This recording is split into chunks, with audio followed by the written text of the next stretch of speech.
Oi, Aline. Oi. Tô esperando o pessoal chegar. Oi, Rê.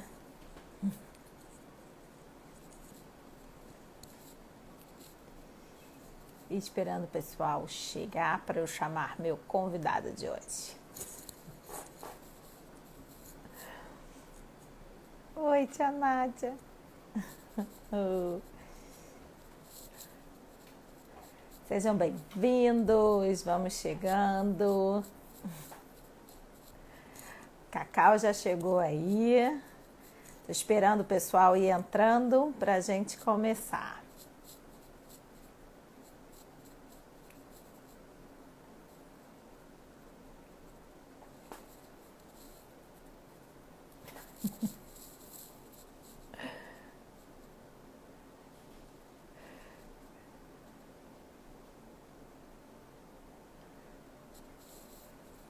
Ó, o pessoal tá entrando. E eu vou chamando. Já vi, peraí.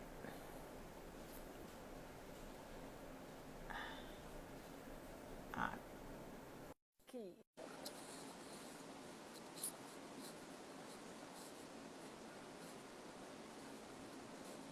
Cheguei. Oi, Cacau. Tudo Tudo bem? bom? Tudo. Tudo. Eu estava testando aqui o microfone, mas eu acho que quando eu coloco o microfone, eu acho que sai o som daí. Queria testar para ver, mas eu acho que não Ah, serve para a gente conversar, acho que serve para a gente gravar, entendeu? para gravar é melhor. Eu tô É, usando esse aqui mesmo. não tem problema não, vou nem arriscar. Eu tô Tudo te bem? ouvindo muito bem. Tudo bem. Tá? Não, Tô também te estou te ouvindo ouvindo super bem, mas bem. é que eu queria testar, porque às vezes com o microfone fica melhor ainda. Tá Briga. escuro? Tá escuro? Pelo Ah, eu menos, acho ó. que você pode iluminar mais seu rosto. Aqui. Muito? Aí. Não, tá bom, tava bom. Peraí. Aí.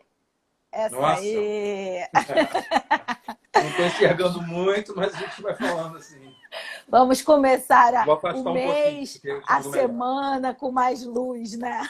Ah, Vamos. começando a semana com umas luzes. Tá pesado o negócio, né? Tá bravo, tá bravo. Tá Primeiro, brabo. Cacau, muito obrigada por você ter aceitado o meu convite, Imagina, eu adoro participar participar dessas desse coisas. bate-papo. Meus alunos estão entrando aí, estão Então, super animados, mandaram algumas perguntas Estácio aqui. de Sá? Exatamente. Licenciatura em teatro. Então, eles vão Isso sair aí. professores de teatro também. Opa, Olha a responsabilidade. isso Aí eles aí. fizeram algumas perguntas, porque tem uns, Tá. como todo curso, né, de teatro, tem uns que entram querendo Sim. ser atores, uns querem dirigir, outros querem escrever, vão se descobrindo lá E outros dentro, querem né? desinibir, mas acabam gostando. Exatamente, exatamente. Pessoal, vou apresentar para vocês o Cacau Higino, que é ator, escritor e autor, né? É meu conterrâneo da Tijuca, né? Ah, sim, você é da Tijuca também, né? Sim, Sim, lá do São nasci José. não, fui criado na Tijuca, estudei no São José da Tijuca a vida Eu inteira. também. Já estou belos anos fora da Tijuca, mas minha família continuou lá e tal. Agora não mora mais lá, mas sou É, tijucano. eu também do São José, também marista. São José, São José. Então, os maristas se encontram depois de Os muitos maristas anos. pegando fogo. Então, ele vai conversar com a gente hoje sobre a carreira dele. Eu queria, no primeiro momento, eu queria que você falasse um pouquinho de você e que você me contasse como é que foi essa transição de ator para escritor. Ou se É, aconteceu ao mesmo tempo. não, na verdade é o seguinte, na verdade era uma confusão no início dos meus estudos, porque eu optei por fazer comunicação social, jornalismo. E aí eu comecei a estudar teatro muito cedo. Eu fui muito cedo assim. Eu já fazia teatro na escola, isso e tal, uns 9 anos. Depois eu fui para o tablado aos 12. Fiquei 7 anos no tablado. Depois eu fui para Cal. E Ai, nisso eu fazia maravilha. faculdade também e tal, né? E sempre trabalhando, atuando, fazendo teatro. Só que quando eu comecei a estudar jornalismo, eu comecei a trabalhar com produção. Fui chamado para trabalhar com produção que hoje, né, um escritório que hoje me empresaria, que é a Montenegro Talents, né? Na época, Uhum. em 1900 e, sei lá, 90 alguma coisa, não sei.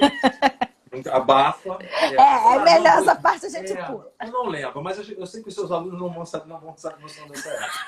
Mas não tem problema. Tudo nascido no ano É. de 2000. Não tem problema, mas não tem problema. Mas muitas coisas eles já ouviram falar, até porque são alunos antenados, acabam que Sim, escutaram com falar. certeza. O que aconteceu? Eu comecei a trabalhar no escritório de produção e atuava. Eu não conseguia me descobrir como produtor. Eu nunca gostei de produzir. Cheguei a produzir um espetáculo, 2 espetáculos na minha vida. Um que eu fiz com a Cláudia Rodrigues, que era uma comédia infanto-juvenil, chamava Fofíssimas Late Show, que foi da Regiane Antonini. Regiane Antonini escreveu, que hoje é minha amiga, minha parceira, já trabalhei com ela várias vezes. E dirigida pelo Marcelo Sabac. Produzi. Não gostei de produzir. E teve uma outra que eu produzi também, que foi em cima de um livro meu chamado Fofoca, Essa Simpática Palavra e Suas Consequências Imprevisíveis. Acontece Sensacional. Acontece o seguinte, eu não tenho o dom, eu não tenho a vocação do produtor. Eu vou lá, produzo, mas eu não tenho paciência. Eu não gosto. Então não rolou. Mas sabe o que rolou dentro do trabalho de assessoria de produção? Deu uma travada, Cacau, peraí. Alô? Olha o Deu Fábio. você deu uma Fábio, travadinha, peraí. Vamos ver.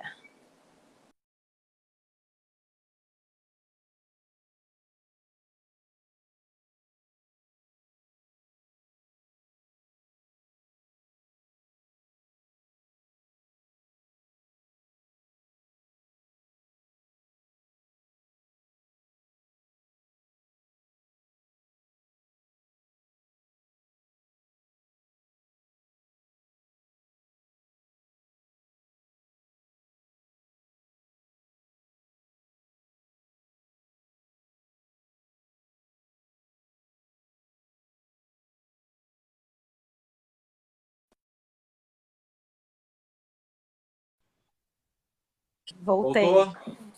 Voltei. Quer dizer, meu Voltou, só rosto que eu não não. tô te vendo. É porque eu tenho. Rodrigo Celos!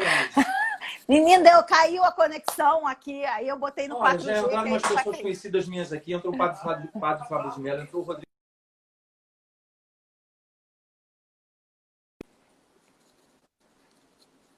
É o seguinte, eu trabalhava com assessor, aí resolvi trabalhar com assessoria de imprensa. Uhum. Só que esse escritório, na época Montenegro Talents, ele cresceu demais com o trabalho de agenciamento artístico. Uhum. Então eu era sozinho para fazer a parte de assessoria de imprensa e eu escrevia sem parar. Sem parar. Eu escrevia todo dia nota para jornal, eu escrevia release, mas todo dia era peça, era show, era nota para ator, para o jornal, para revista, para vender matéria. Eu comecei a ganhar uma manha em escrever rápido, né? Aí eu falei, quer saber de uma coisa? Vou tentar arriscar e escrever um livro. Foi aí que eu resolvi criar um livro chamado Mulheres Fora de Cena, que é um projeto que até hoje vem na minha vida. Esse livro foi em 2005, foi o ano que eu parei de trabalhar com assessoria de imprensa, que eu reuni 165 mulheres famosas, mostrando um outro lado de suas vidas. Na época, isso era uma novidade. Olha a Colômbia aqui, ó. Meu Deus, olha. Olá, Olá. E aí, o que acontece? Eu escrevi, o que eu fiz? Eu chamei uma amiga minha.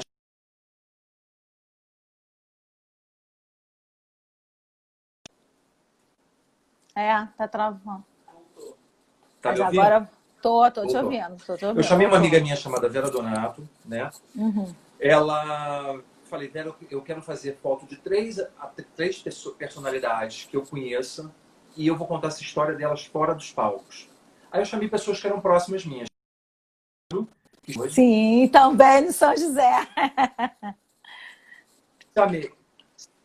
Chamei Glória Pérez, porque a Glória Pérez eu fazia uma novela, acho que América, eu fazia alguma coisa, fiz uma novela dela, eu comecei fiz acho que era América. E chamei a Ana Botafogo, porque eu conhecia a Ana já há um tempo. Elas três foram minhas cobaias, vamos dizer assim. Oi, Estela, Maria Rodrigues. Eram como se fossem minhas cobaias, vamos dizer assim, né? E fotografia.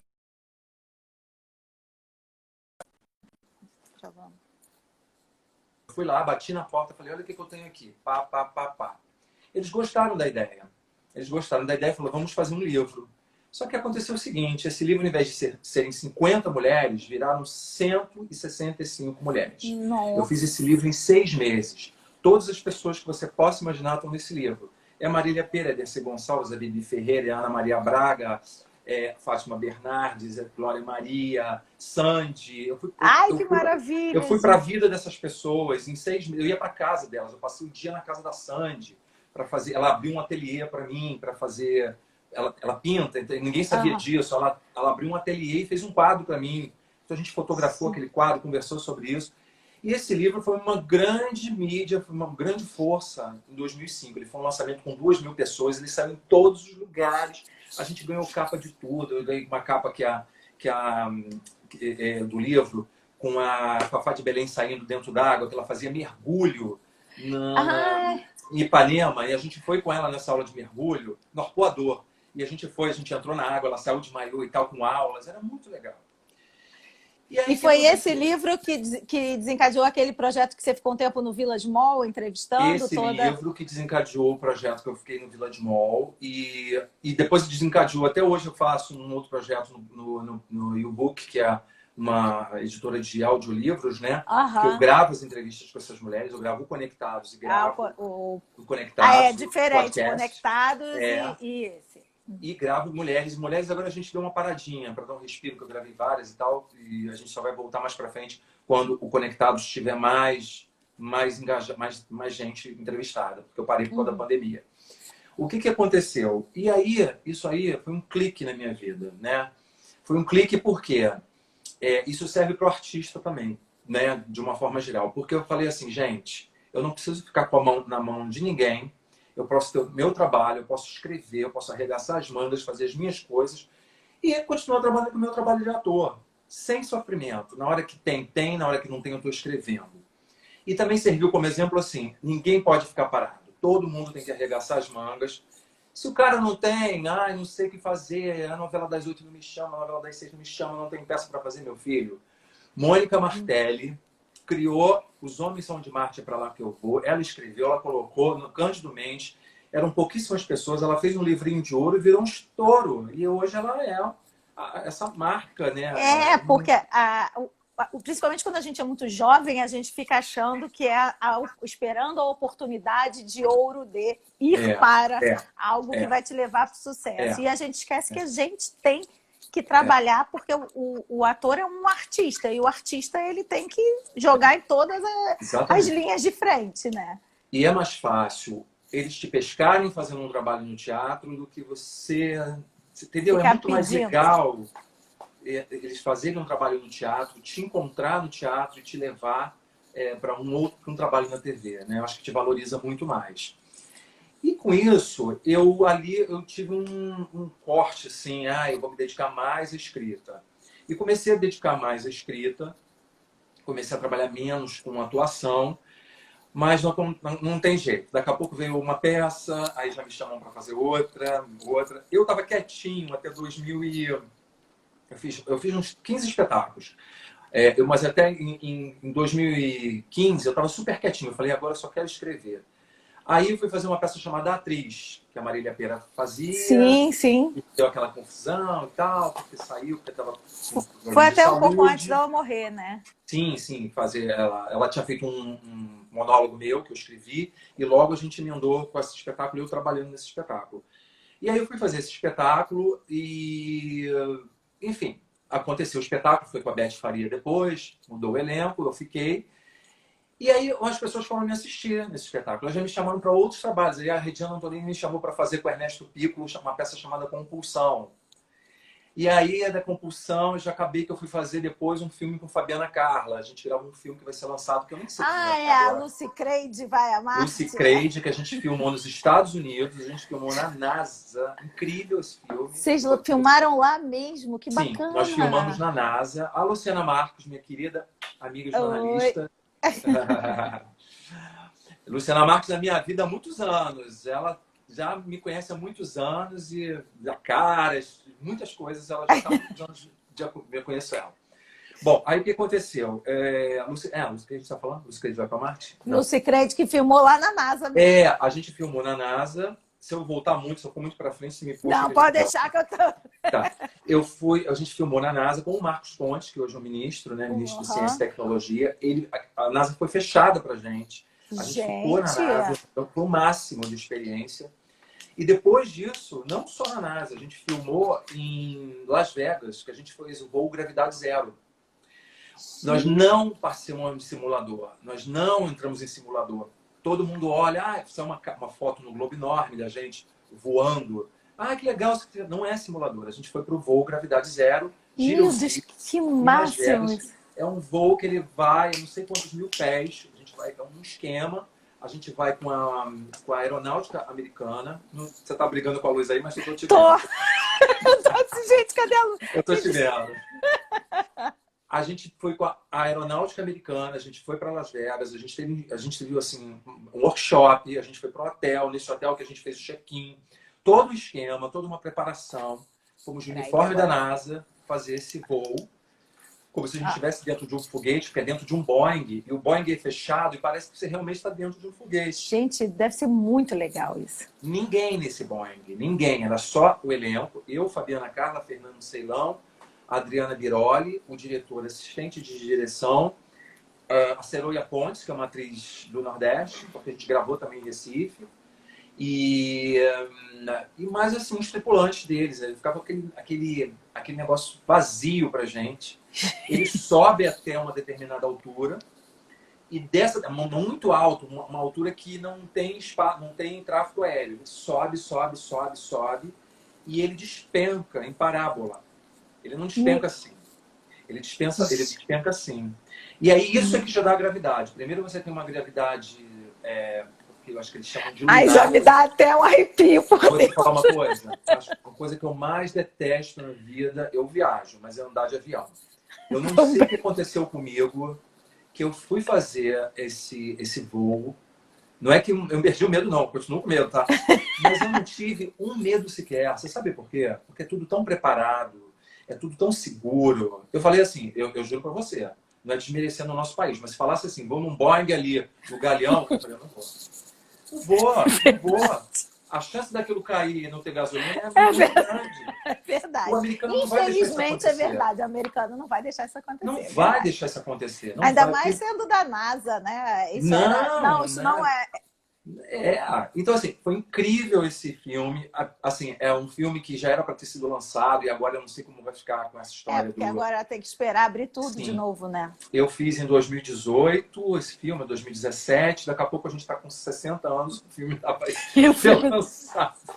Agora, deixa eu te fazer uma pergunta. O Lucas Lopes, ele pediu para perguntar, porque ele escreve também. Ele escreve muitas poesias. E ele não gosta de ficar mostrando os textos dele em sala de aula, o que eu fico futucando ele. Ele pergunta como é que você consegue administrar tantas horas escrevendo sem perder a criatividade? Então, deixa eu te falar o que acontece. Hoje em dia, eu estou até conversando com uma moça chamada Márcia. Ela está me ajudando numa coisa, porque eu comecei a me enrolar um pouco com muitas ideias que eu tenho e começo a colocar no papel e parece uma coisa muito louca. Tudo vai saindo junto.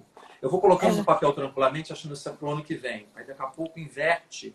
É uma coisa muito louca que acontece com a vida da gente, eu acho que na vida do ator e na vida do escritor. Inverte tudo e parece que é uma energia que vem, que atrai, e você começa a ter que fazer tudo ao mesmo tempo, entendeu? Eu administro assim, olha, eu sinceramente, tem semanas, isso é real, que eu não tenho uma ideia, mas eu vou lá pro papel todo dia, eu faço questão de colocar alguma coisa no papel. Por exemplo, eu geralmente fazia assim, tenho 3 projetos em mente, todos os dias eu passo pelos 3. Mas eu aprendi que isso não é tão interessante, passar pelos 3 todo dia. É melhor eu ficar num projeto o dia inteiro, no dia seguinte esquecer aquele projeto de ontem e partir para o outro. Porque as ideias vão se esvaziando, você vai ficando cansado. De repente você tem uma piada ótima aqui, essa mesma piada você já vê no outro, mas não pode, você já botou naquele. Então, assim, hoje em dia eu tenho meu esquema. Eu tenho que me organizar, que eu acho importante, no tempo. Porque eu escrevo na hora que eu acho que é a hora que eu estou com ideia. Então, às vezes eu estou de manhã com muita ideia, é a hora que eu sento e escrevo. Às vezes eu estou de manhã e de tarde, escrevo. Às vezes só estou de tarde. Eu só não trabalho à noite.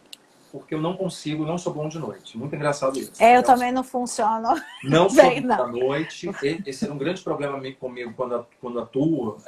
Não, mas isso hoje mudou. As pessoas até ensaiam isso. Cheguei a ensaiar com compulsão, ensaiava de manhã. Sim, mas Não tem mais isso. quando a gente era mais novo, passava madrugada Eu ensaiando. ficava péssimo, eu ficava péssimo, não funciono de noite. Mas assim, eu administro. O que eu aconselho ele a fazer? Ele ia fazer exatamente isso, ele organizar o tempo dele. Se ele tem várias ideias, várias fontes criativas, aí, vários livros, várias coisas, escolher um dia para cada coisa, tá? Isso, não estou dizendo que é o certo, não sou um mestre para dizer isso, ó, faça isso, que isso vai dar certo. Isso aí é uma coisa que eu fui entendendo e que eu estou entendendo. Porque quando você começa a pegar muitos trabalhos, chega uma hora que você fica louco. É verdade. Louco. Eu, então, que trabalho com muita, por exemplo, agora eu estou fazendo a biografia da Anissete Bruno, que eu entrevistei ela, eu tenho que ouvir aquilo e colocar no papel. Tudo bem. Estou fazendo uma peça para Sueli Franco, chamada Vedete do Brasil, que é em homenagem aos 100 anos da... Uma loucura que eu tive na cabeça. 100 anos da Virginia Lange. Né? Nossa. Estou começando a esboçar, olha a Márcia aí que está me ajudando a organizar. Eu estou começando a colocar no papel umas coisas da Mary Kay. Sabe a Mary Kay? A marca Mary Kay? Sim. Então, De cosméticos. Sim, eu descobri essa personagem e eu quero que a Anissete Bruno faça esse monólogo. Não tem nada fechado ainda, é uma coisa que eu estou conversando, estou levando a ideia para eles. Isso tudo ao mesmo tempo? Isso tudo ao mesmo tempo. E agora na pandemia, Yuri, outro meu amigo aí, nossa mãe, tanta gente. E na pandemia eu ainda tive uma outra loucura que eu comecei a escrever, mas esse, como eu não tenho um prazo, não tem ninguém me cobrando, não tem uma editora ainda, foi uma coisa assim, mas eu vou botar no papel, que se chama Todo Mundo Pode Escrever. Porque, na verdade... Esse aí eu vou querer logo. Sabe por quê? Na verdade, e tudo isso por causa da pandemia, porque todo dia eu via um texto da pandemia, alguém falando alguma coisa, alguém jogando alguma coisa, eu falei, gente, as pessoas estão se abrindo seu coração, jogando suas ideias. É verdade. Explodindo ali, né? Vamos dizer assim. É como se fosse uma terapia. A pessoa coloca tudo que ela sente, coloca tudo ali. No papel. Isso é o escritor. O escritor é isso. O escritor, ele coloca o que ele sente ali no papel. A gente teve um processo interessante, porque assim, eu dou aula na Estácio já há 20 anos. Sim. O curso era de formação de ator e aí foi crescendo e virou licenciatura. Certo. E sempre presencialmente, aula prática do técnicas vocais. Então, você imagina que é exercício o tempo inteiro.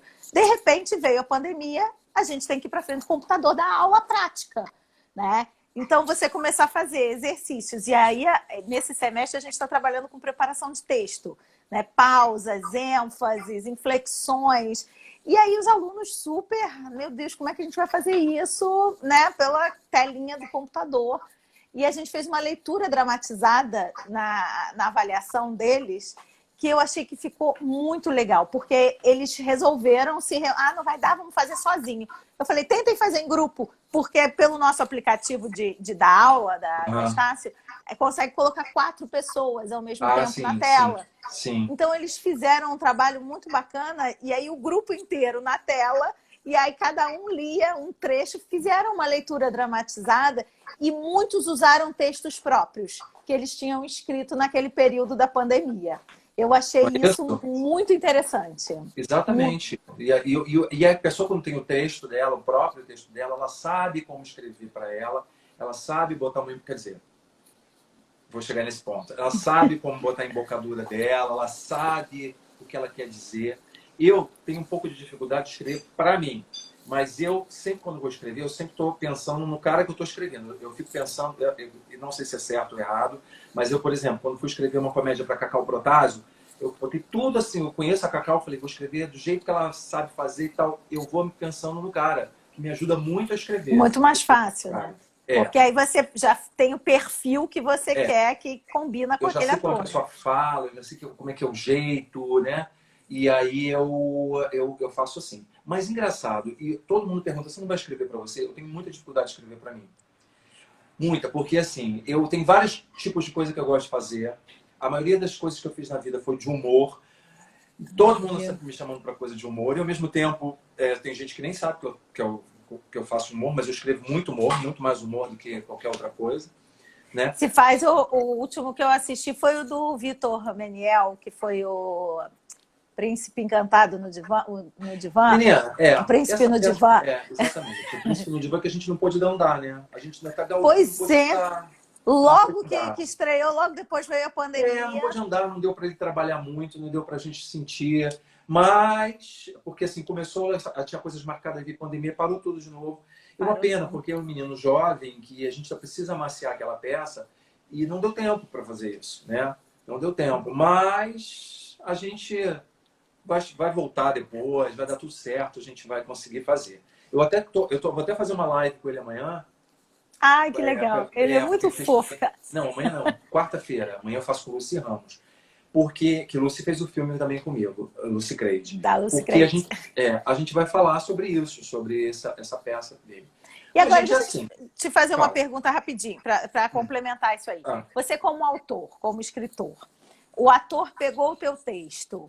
E aí, como é que fica aquilo? Ah, não foi bem isso que eu pensei de você falar, será? Como é que fica essa construção do ator e a sua escrita mesmo? Deixa eu te falar, eu sou muito desapegado com isso, né? Eu sou muito... Mas eu sei que os autores não são. Os autores são um ego e um apego daquilo, mas um apego muito louco. Eu vou te dar um exemplo. Quando eu fui fazer Através da Íris, com a Natália Timber, quando eu escrevi o texto, eu botei tudo o que veio na minha cabeça. Era um texto muito grande, era um texto de 200 páginas. Claro que não dá para você fazer um monólogo de 200 páginas. Sim. O que a gente fez? Eu falei, vamos sentar, eu, o diretor e a Natália, e vamos lendo, e vamos cortando onde a gente quer cortar. E aí eu fui um pouco a favor da atriz, sabe? Quando eu vi a atriz, ela lia umas coisas bem, outras coisas não combinavam com ela. E como é uma senhora também de 91 anos, a gente vai cedendo, né? A gente vai cedendo. Ela dá umas e é Natália Timber também. E ela dá umas opiniões muito legais, e a gente foi acatando, e ficou um espetáculo super bonito.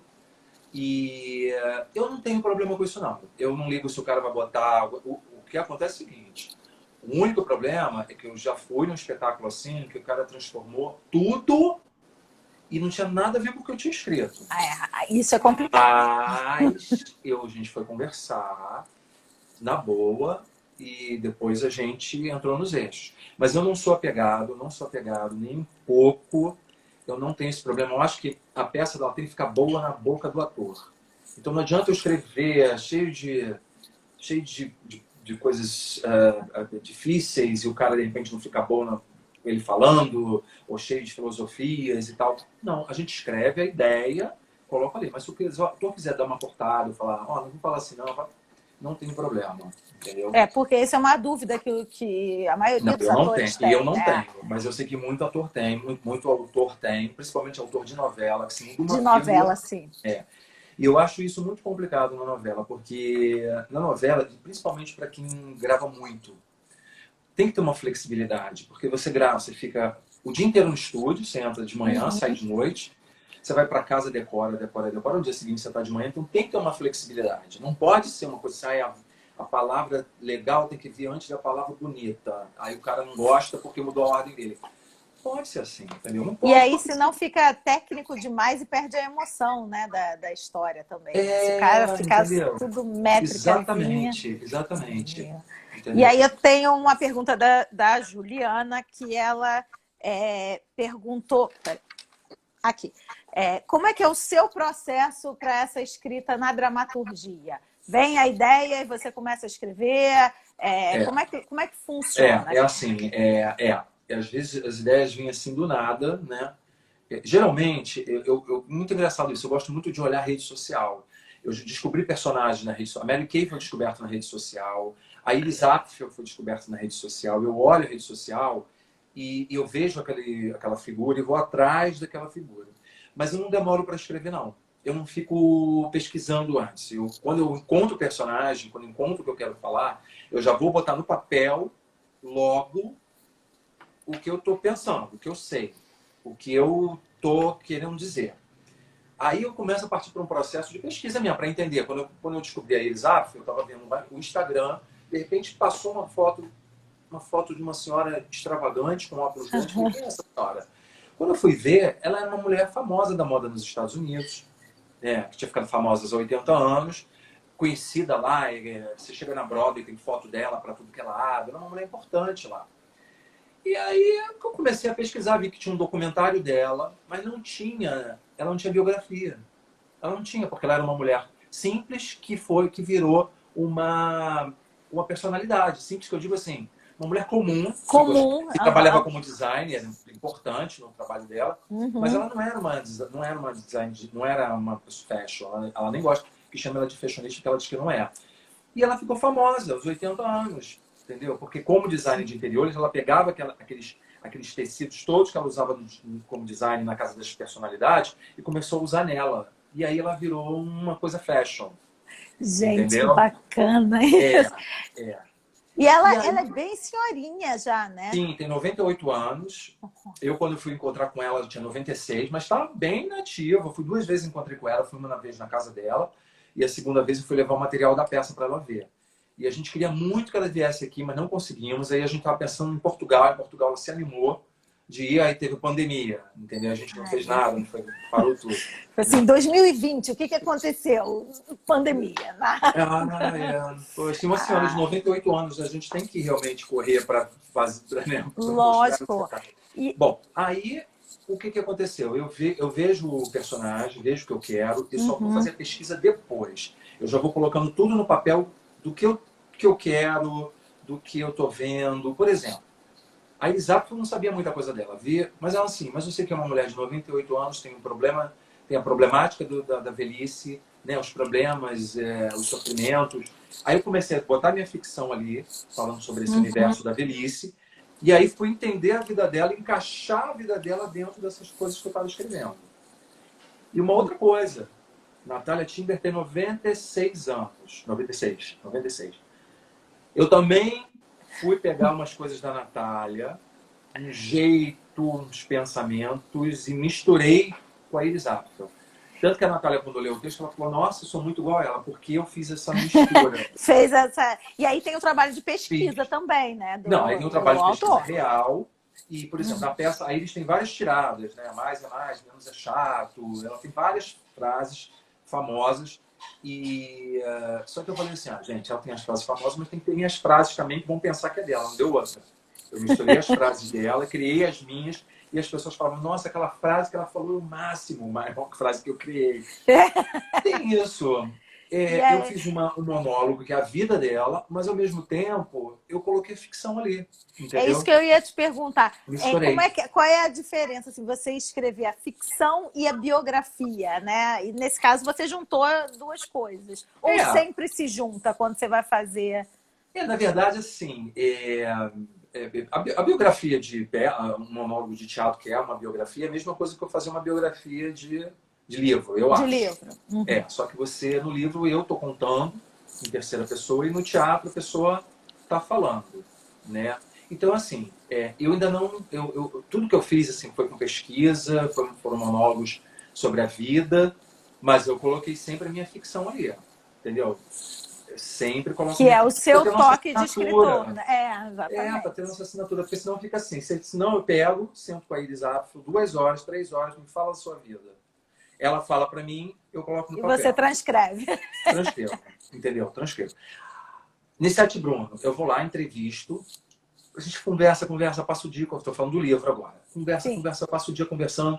Mas aí, assim, muito trabalho, muita coisa, a pessoa não lembra, as datas se fundem, porque essas atrizes fazem 1000 coisas ao mesmo tempo. Aí é uma outra coisa, porque aí eu estou contando a vida real dela.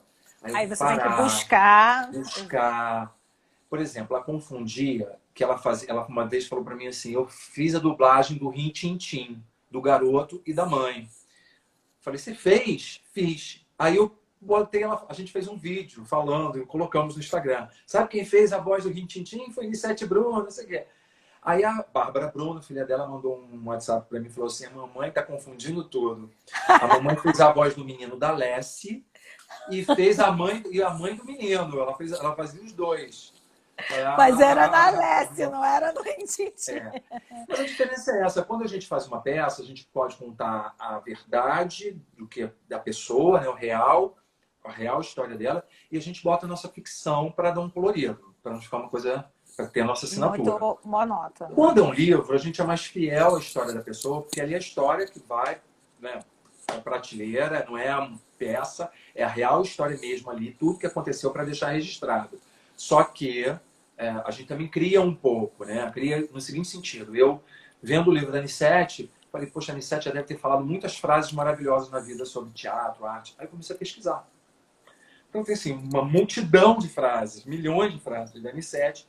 Eu pontuo o livro todo, cheio de frases, cheio de conselhos. Então a pessoa, às vezes, um ator abre, um jovem ator abre, ele vai ver uma coisa, ai, caramba, que legal, é assim, hoje não é assim. Ela dá meio que uns conselhos, mas nunca ela chegou para mim e falou. Eu fui pesquisando. E o ator, o escritor, ele já é um ser curioso de natureza, né? Então, quando você pega um personagem também, a gente fala muito isso sobre a construção do perfil vocal daquele personagem. Para você chegar naquela voz, primeiro você tem que entender quem é aquela pessoa, né? Onde é que ela está inserida e o que o autor pensou dessa personagem, né? Então, são muitas... Mas você sabe que eu tava, uma coisa que ajuda muito, né? São duas coisas que eu acho que ajudam muito o ator a descobrir o personagem dele. É muito engraçado isso. Sempre foi assim comigo. É você colocar uma voz na hora da leitura. Eu sempre lia, arriscava umas vozes, fazia umas coisas. Aí eu descobri o personagem no meu jeito de falar. Da voz que eu colocava. E na roupa também, né? Na roupa parece que baixa o santo da gente. Isso é o que eles mais falam. Que quando bota o figurino, pegou um boné, esse aqui é a cara do personagem, pronto. Né? Eles já vão, sentem... Quando eu fazia a peça Compulsão, da Regina Antonini, a gente fazia uns... Foi essa peça que o Bruno fez também, o Bruno Seixas? Compulsão. Quem fazia Compulsão era eu, Regina Antonini, Simone Soares e Rafael Zulu. O Zulu começou a fazer novela e aí o Bruno foi meu aluno lá na Estácio. Nessa época ele estava lá na Estácio. Então, aí o que aconteceu? Eu adoro ele. Ele é muito bom. Ele é bom ator. E aí o que aconteceu? A gente fazia esse espetáculo, mas assim, aí eu ensaiava, tinha chuva. Você viu não, né? Você viu Confusão? Não cheguei a assistir, eu só sabia que ele falava. Era muito legal, eu queria muito que essa peça até voltasse, era muito legal. Então assim, a gente estava com uma roupa, aí era chuva, aí às vezes eu estava ensaiando com uma camisa, aí eu queria cobrir, tudo muito estranho para ensaiar. Quando começou a vir o figurino, o guarda-chuva, o meu capuz, tudo aconteceu, tudo mudou. Aí parece que a voz sai automaticamente, né? Você incorporou... E a voz, eu vou te falar, a voz ajuda demais. A voz ajuda. Às vezes, se você não consegue entender aquele personagem, já aconteceu muito. Não entender. Às vezes, você não consegue achar, né? Você faz leitura, você vai lá, começa a criar uma angústia, né? Ai, meu Deus, a peça tá andando, você tá lendo, não tá vindo o negócio, não tá vindo o negócio. Mas aí tu bota uma voz. Já chegou, pronto. Baixou. Você descobre o jeito do personagem, é verdade. Não, eu falo muito isso para eles, porque às vezes você assim, não tem problema nenhum em você experimentar essas vozes. Agora, você tem que entender por que essa voz está combinando com aquele personagem, né? Pelas atitudes, pela personalidade. Que às vezes também não tem nada a ver, né? Você pode não, às vezes você... Exatamente, aí perde a credibilidade total, o personagem, né? Agora, deixa eu te perguntar uma outra coisa aqui. Qual história você tem vontade de contar? Eu tenho vontade de contar duas histórias. Uma eu tenho vontade de contar da Diane Freeland. Você já ouviu falar da Diane Freeland? Não. A Diane Freeland eu conheci ela por causa da Iris Apfel, eu acabei conhecendo a Diane Freeland. A Diane Freeland foi ela que criou a profissão de produtora de moda no mundo. Ela morava, aliás, a Iris Apfel mora aqui e a Diane Freeland morava assim, atravessou a rua, ela morava ali. Ela foi uma carrasca da moda, entendeu?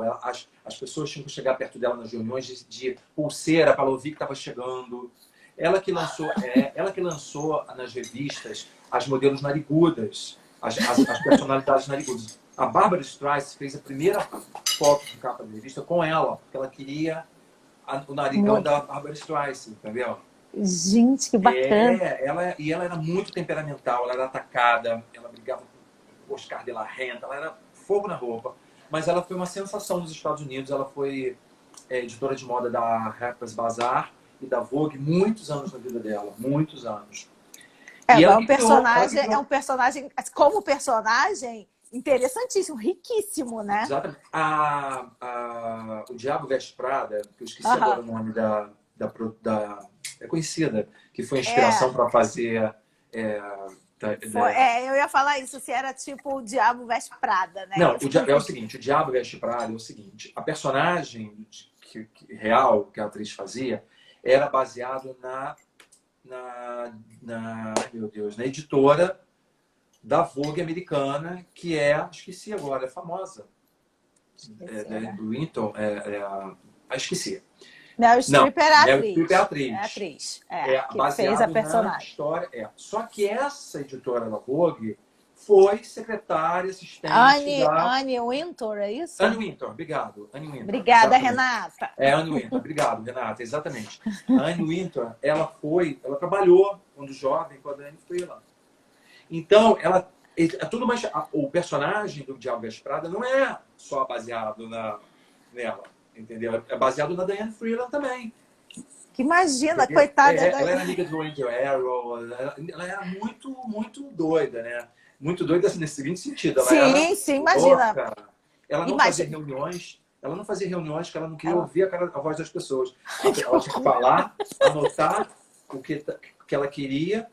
E dar um papelzinho. E o assistente ia para a reunião e falava tudo o que ela queria. Meu Deus! Essas mulheres esqueléticas, das revistas, esquálidas, muito magras, ela que colocou a primeira mulher de biquíni numa capa de revista. Então ela era muito forte nos Estados Unidos, mais do que a Iris Apfel. Ela vem de uma época que todas as personalidades da Cher, todo mundo conhecia ela. Entendeu? Nossa, aí deve ser uma história super bacana de você contar. Assim, mas aí é uma história, assim, eu quando viajei, eu trouxe os livros dela, eu tenho tudo aqui. Teve uma peça dela na Broadway há 30 anos atrás, já. Eu trouxe tudo que é livro dela para ler. Só que aí é outro esquema. Assim, existe uma família, e eu essa família, isso demora, né? Isso tem a parte dos autorais, direitos autorais. Exatamente. E eu tenho muita vontade, mas isso eu não posso falar agora, porque eu ainda estou caminhando aqui. Mas eu tenho muita vontade de fazer a história de um líder,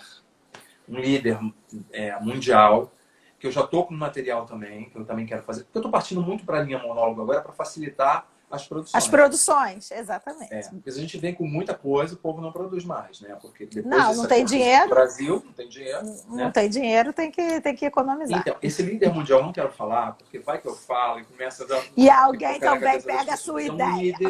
Ele é um líder, eu trouxe todo o material dele também para ler.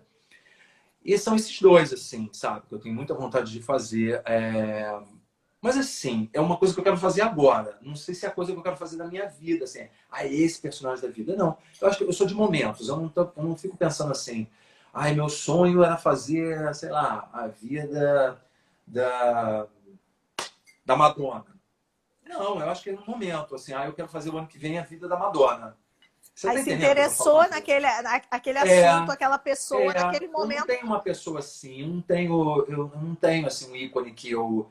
fique pensando, eu vou fazer... Vem na minha cabeça, de repente, esses ícones aí, esse cara famoso mundialmente, que eu quero fazer, esse líder e tal, e a Daiane, foi lá, quando eu estava conversando com a Iris, que eu vi uma foto de umas coisas, aí eu vi a Diane Freeland numa foto, eu falei... Aí me inspirou, eu falei, ia ser legal. E eu falo, uma coisa que eu costumo falar com eles é que, assim, você, a tua interpretação do texto, ela está muito associada com o momento de vida que você está. Então, você vai pegar, né, para ler hoje um livro, ou pode ser o mesmo livro, eu sempre dou o exemplo do Pequeno Príncipe. Ler o Pequeno Príncipe com 12 anos, depois reler com 30, você vai ler outra história totalmente diferente. Né? Porque eu até brinco no Príncipe do Divã com isso, né? Exatamente. E as criancinhas, meu pai vai lá e lê as frases do Príncipe do Pequeno Príncipe para a criança. A criança não entende nada, entendeu? Aí, quando você tem 12 anos, você já entende mais. Quando você tem 30, você já pensa de outro jeito. Exatamente, porque toda a sua bagagem cultural, emocional, até o momento que você tá, vai te atrair para determinado foco naquela história, né? Então, o que eu falo muito com eles é da importância de você estar sempre lendo, mesmo que seja um livro que você já tenha lido, uma peça que você já tenha lido, Sim, né? sim. Porque você vai cada vez observando um ponto diferente, né? Naquela história. Exatamente. Você Para também vai. você escrever, você tem assim, poxa, se eu hoje fosse escrever a história da a Liza Minnelli, se você fosse escrever Escrevi, né? hoje. Escrevi. Sim, então, se você fosse escrever hoje de novo, você tiraria algumas coisas, colocaria outras coisas com o que você tem hoje de bagagem? Assim, Eu porque sei que é uma biografia e tal, mas em termos da não, historinha. essa da Liza, por exemplo, não foi nenhuma biografia, não. Essa da Liza Minelli, Yara, minha amiga, Yara Bandeira, lá de Fortaleza aí, ó, presente. Olha, está... Fortaleza presente. Fortaleza, Colômbia, tá Telebasta, bom. tem muita gente entrando, gente. Bom, o que que acontece? A Lisa Laziel é uma peça que eu falo sobre a Liza Minnelli, mas não é propriamente uma biografia, é assim. A Simone Gutierrez queria fazer um musical e um solo, eu encontrei com ela e na fila, foi um lançamento de um livro, e na fila eu falei para ela, você parece com a Liza Minnelli, mas eu adoro cantar Liza Minnelli, não sei o quê, quero fazer uma peça sobre isso. Eu falei, olha só, eu não tenho tempo agora de escrever a vida de Liza Minnelli de cabo a rabo, mas a gente pode fazer uma personagem, uma atriz que cante, que você canta muito, a Simone canta e dança muito, Muito.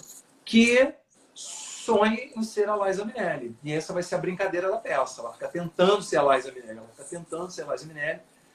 E aí ela fala da vida da Liza, ela dá um pulinho lá, fala, quando ela teve isso, com a mãe dela. A gente dá um rabisco da vida da Liza sem contar detalhes, né? Que é uma comédia musical e tal. E ao mesmo tempo, no final, a gente tem uma lição para os atores, falando sobre a dificuldade de ser artista no país. Porque ela tenta e não pode desistir dos sonhos. Ela continua tentando. Ela não virou a Liza Minnelli, ela não conseguiu ser famosa como a Liza Minnelli, mas ela não desistiu. Porque a carreira de ator, gente... Não é fácil. A carreira de ator, não é para desanimar, mas é assim, ainda mais hoje em dia. Né? Eu brinco com eles, eu falo, estou esperando a parte do glamour ainda, que não chegou. Gente, só a da ralação. Não pode todo mundo ficar, se baseando ou se espelhando em atores que eles vêm fazer sucesso na televisão. São poucos que deram sorte, poucos que brilharam, que têm um carisma excepcional, que aconteceram ali naquele momento e viraram um sucesso. Não pode invejar o cara e não pode pensar que vai ser ele. Você Vai tem achar que é tocar só a sua aquilo que é o vida e objetivo, tentar seu né? espaço, do jeito que você achar que é melhor para você, fazendo tudo direitinho, né? Fazendo escolhendo as peças certas, os textos certos e tal. Mas você não pode ficar achando que você vai virar... Que é uma coisa que a gente vê muito isso, né? Esse que é o problema. Até porque todo mundo cobra isso. Você é o quê? Sou ator. Qual novela você fez? Não, então. Isso é uma praga. Isso é uma praga. Isso é vida... Isso é uma praga. Você sabe que eu fiz uma...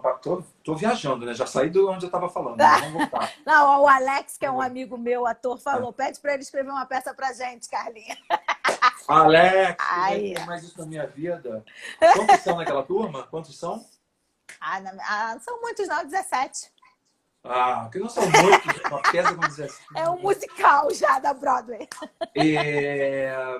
Porque vocês vão fazer uma peça de final de meio do ano? Não, no final do... Não, o Alex, ele atua junto comigo no canal do Amigos da Luz, que a gente faz tá no vocês, YouTube. Ele não tá falando vocês, eu e ele.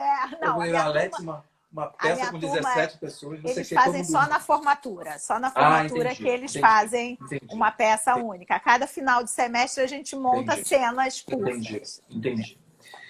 E aí, o que eu estava falando? Falando dessa questão do ator que foca só no... que é a história da Liza, que o ator, no final, ele vai persistindo, né? O Luke, que é meu aluno, falou, mas se for para nossa turma, a gente aceita também. A turma de vocês, olha, vocês não me deixem sair justa aqui, não. Eu vou ver se tem alguma coisa escrita já. Bem melhor. Não, porque não dá tempo, né? Se eu pegar mais uma coisa na minha vida, eu fico louco. Esse que é o problema. Eu já estou chamando o urubu de meu louro.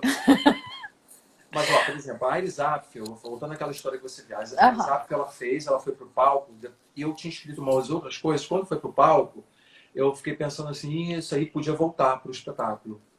Por Isso. exemplo, você viu a Elisapto? Essa eu vi. Quarta Então, parte, tem eu uma vi. parte que ela fala dos presidentes, né? Porque a Iris, ela trabalhou nos 7 últimos presidentes americanos, ela que decorou a Nossa, casa imagina. dele.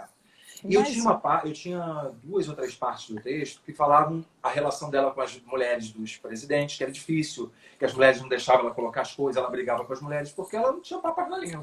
Então, ela Era a brigava com vontade a dela e acabou. Quem é a Jacqueline primeira dama? Kennedy, Jacqueline Kennedy. Quem é? é, Jacqueline Kennedy, Anja Bittencourt, você sabe que o primeiro trabalho que eu fiz na vida em teatro infantil foi uma peça chamada Robin Hood. Eu era um garoto. O primeiro infantil que eu fiz, caí lá de paraquedas, eu fui para assistir um ensaio e fiquei lá. E eu já estava estudando, fazendo teatro, mas aí depois eu não parei mais. Engraçado, né? Foi a Anja Bittencourt trabalhava. A Anja, eu acho que fazia assistente de direção do Marcelo Caridade. A Trabalhava Anja com foi Duas minha Cordes. colega. A Anja é minha amiga, ela deu aula na Estácio também. Gente, até o ano Anja, passado, você lembra disso? professora. Você era assistente do Marcelo Caridade. Era eu, Alice Borges, Regiano Ela tá Antonini. falando que sim, que lê, claro. Olha, tá vendo? Então, ali eu fui assistir um ensaio com um amigo meu e eu fiquei naquela peça. E aí eu não parei mais. São coisas que acontecem, né? Você vai entrando. Aí eu não parei mais, entendeu? Do Do Moscovitz, era Robin Zero, Hood, exatamente. Renata Laviola. Gente, isso outro dia, né? Isso outro Tem dia. uns que eu não vejo mais. Tem uns até que trabalharam comigo depois, mas a Regiana até hoje trabalha comigo. Escrevemos Doutora Darcy juntos, numa equipe. Fiz a peça Compulsão. Vou fazer um filme Aquele dela programa agora. do Multishow, né? O Doutora Darcy do Vou fazer Multishow. um filme dela agora também, que ela já pode ter gravado, não foi ainda porque tá essa confusão. Bom, então, a Iris Apfel, ela tem essa história com os presidentes. Aí você colocaria isso. Eu tirei essa parte. Mas eu tirei porque assim, mas não foi, na verdade, foi uma conversação entre eu, a direção. Ela achou que não era necessário, porque era muito texto. Já tinha muito texto para a Natália, uma senhora de 98 anos e tal, de 96 anos, e enfim, ela decora bem, não é esse o problema. Mas a gente achou que dava uma poupada nela. E a gente tirou. Só que quando ela fala na peça, eu fiz os 7 últimos mandatos dos presidentes americanos. Quando acaba a peça, as pessoas vêm para mim e falam: por que você não contou essa história dos presidentes? Por que você não contou essa? E eu queria muito ter colocado isso na peça. Então, se a gente voltar... a gente estava fazendo turnê, né? Quando foi interrompido. Foi uma maravilhosa turnê agora. No sul, imagina também, né? Uma pessoa de idade ainda é pessoa de grupo de risco altíssimo, né? Não tem a menor condição. A gente volta o ano que vem, mas foi muito triste ter parado num turnê que estava lotando. Porque a peça está bem, a peça há mais de um ano já em cartaz, né? Agora, você acredita que, assim, já ouvi algumas pessoas dizendo que quando passar essa pandemia, que pode ser um bom momento para o teatro, que as pessoas vão estar tão cheias de vontade de voltar a assistir? Olha, você acha que pode ser ou a gente ainda vai ralar um pouquinho para isso? Não, eu acho que pode ser um bom momento para o teatro, porque está todo mundo querendo fazer tudo, né? Pode ser também que não tem espaço para tudo, né? E pode ser também que, assim, porque o que eu mais escuto, eu tenho uma família cheia de médicos, 10 médicos, 8 médicos e tal, e o que acontece? Os lugares realmente não vão poder estar cheios, entendeu? Não vão poder estar cheios, vão ter que ter senhas, os teatros não vão poder estar abarrotados, porque é um vírus que ele se renova, ele se renova. Ele é meio mutante, né? A gente vai liberar e daqui a pouco vão ter pessoas de novo com esse vírus, porque ele ficou na pessoa e depois volta. Então vai ser assim, alguns bons anos aí, sei lá, uns 2, 3 anos, eu acho que vai ter que ter muito cuidado com plateias cheias, as pessoas vão ficar com medo de ir. Não vão querer, as senhoras atrizes de teatro não vão querer ficar trabalhando em companhias com muita gente, entendeu? Só quando chegar a cura, como a Anja está falando, né? É verdade. Porque, assim, gente, é um risco, né? E aí eu acho assim, a gente não sabe. Eu não sei se vai ser... Será que vai voltar como era antigamente, que a gente tinha teatro de quinta a domingo? Né? Então, em vez de você concentrar muitas peças, uma peça no sábado e no domingo com a lotação cheia, você vai dividindo em mais dias com menos gente na plateia? Pode ser. Pode ser uma ideia, de repente, quarta, quinta e diminuir, né? Mas com certeza vai ter que ter um número restrito. Uma plateia não pode ficar abarrotada, as pessoas não vão querer, as pessoas não vão ter coragem para a plateia. Tem sempre alguém que vai, que não está nem aí, né? Eu tenho vizinhos aqui que dão festa. que vai Sim, não, conversar, tem gente que bota 20 parece pessoas que dentro de casa. está em outro Entendeu? planeta. Mas assim, eu Tem. não falo porque quando as pessoas são assim, elas não querem acreditar e elas só acreditam quando elas têm um negócio. Eu, como tenho essa família cheia de médico, eu tenho É. infectologista da Fiocruz, eu tenho uma que trabalha em 3 hospitais do Copador, aqui em Trás da não sei o quê, eu tenho outra. Todo mundo envolvido, todo mundo me fala o tempo inteiro, entendeu? Então eu tô Então, ligado. tem que. Eu tô Não, ligado. a gente fica É. sempre atento e a O gente meu sabe pai, que. o meu pai Não, pegou Covid. o meu marido pegou também. E aqui Meu só pai ele, pegou. nem eu, nem meus filhos. Graças a Deus É, ninguém pegou, mas meu marido pegou. É meu pai uma. pegou de teimoso, senhor de 80 anos, que foi andar com o cachorro e falou: nada vai acontecer comigo, entendeu? Aconteceu. Agora tá com medo, não Mas sai ele de tá casa. bem. Tá bem, tá Graças a ótimo. Mas tá, Deus. agora não quer botar o nariz na rua. Tadinho. Deixa eu fazer mais uma pergunta aqui, que eu quero aproveitar você aí para perguntar tudo. O Lucas também me perguntou. Peraí. Isso eu já falei do autor. Como é que você leva a sua experiência de ator para o trabalho de escritor? Ou na hora que você está escrevendo, esse seu lado ator fica meio esquecido? Não, eu levo. Nossa, eu só levo. Quando eu vou escrever alguma coisa, uma piada, tudo bem que o que eu te falei, eu sei escrever assim. Tem gente que acha isso péssimo, mas para mim funciona muito bem. Eu escrevo pensando no ator, que eu já sei como ele vai fazer. Isso facilita muito minha vida. Tanto que quando eu vou Sim. indicar alguém para fazer alguma coisa, eu já sei que aquela pessoa vai fazer bem esse personagem. Entendeu? Uhum. Mas eu levo, eu coloco na minha boca, eu faço os trejeitos, eu coloco para ver se fica engraçado. Aí na hora que eu vou para a leitura, eu sempre dou um toque. Não é que a pessoa tem que fazer, Experimenta sim, não é mas que a pessoa tem que fazer, experimenta. porque eu não sou diretor, né? Mas eu dou um toque, assim fica engraçado e muitas vezes fica mesmo, sabe? O Vitor Miniel, Uhum. que era um menino inexperiente de palco, assim, experiente de stand-up comedy, que ele sabe fazer ele falando. Quando me pediram para fazer o espetáculo para ele, eu não conhecia o Vitor, só de internet, falando Que é loucuras. youtuber, YouTube, fala isso, fala loucuras, e fala, bota o cabelo, arrepio, bota o cabelo para cima, bota o cabelo para baixo e joga no chão. Só maluquice. Mas eu fui ver quem era ele, e aí, muito louco, porque aí quando eu vi aquele jeito dele, na hora eu entendi como tinha que ser feita a peça. E aí eu escrevi do jeito que eu achava que ele ia fazer. E aí quando eu fui para a leitura, o Vitor nunca tinha lido, ele não leu em casa, a gente leu na hora. Menina, quando ele começou a ler, parecia que ele Era era para você. ele. Porque era para ele. A única coisa assim, que ele é um menino novo, ele é um youtuber, tem que ficar muito na cola dele, né? Porque tem uma coisa, ele fez sucesso livremente, né? Ele não teve uma E aí o direção, teatro tem que ter uma coisa né? Ele mais. chega lá no palco, fala e todo mundo ri e tal, mas assim, mas ele não teve. Então ele sofreu um pouco quando teve essa rédea aí, que é decorar, que é chato decorar, né? Todo mundo decora, mas é chato decorar. A gente sabe que é chato. A gente Né? quer, já tá com texto orgânico para sair, É né? chato, a gente sabe que é chato, ninguém ama decorar, né? Mas tem que decorar, senão vai fazer como, né? E aí mas ele me surpreendeu, porque ele leu bem, ele não tropeçou.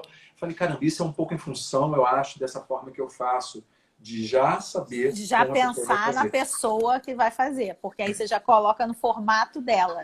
A minha É. filha viu a peça, ela ria, mas ela ria A assim, garotada né? ria. Porque Pena que a gente não. eles se identificam ali com Pena que a os gente não teve termos. estrada, a gente não teve estrada para malhar essa peça por causa disso tudo. Porque quando a gente começou a andar com a peça, ele foi fazer um filme em Portugal, até encontrei com ele em Portugal.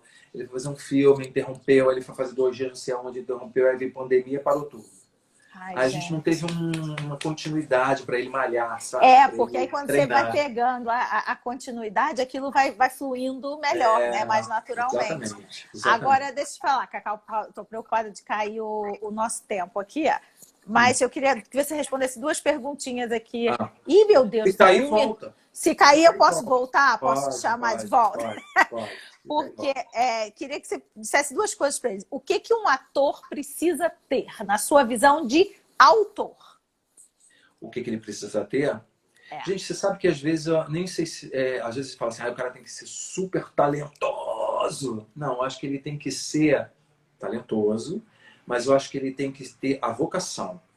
É o cara que tem que ter. Se você falar para chegar às 3 da tarde para passar o texto, ele vai estar lá, feliz da vida, vai passar o texto. Quando acabar, vamos passar mais um pouco, vai passar, vamos experimentar o figurino, vai. Isso tudo, para quem não tem a vocação, é chato. É verdade. É chato, né? A pessoa que não tem essa vocação, ai, que saco, tem que ler mais uma vez.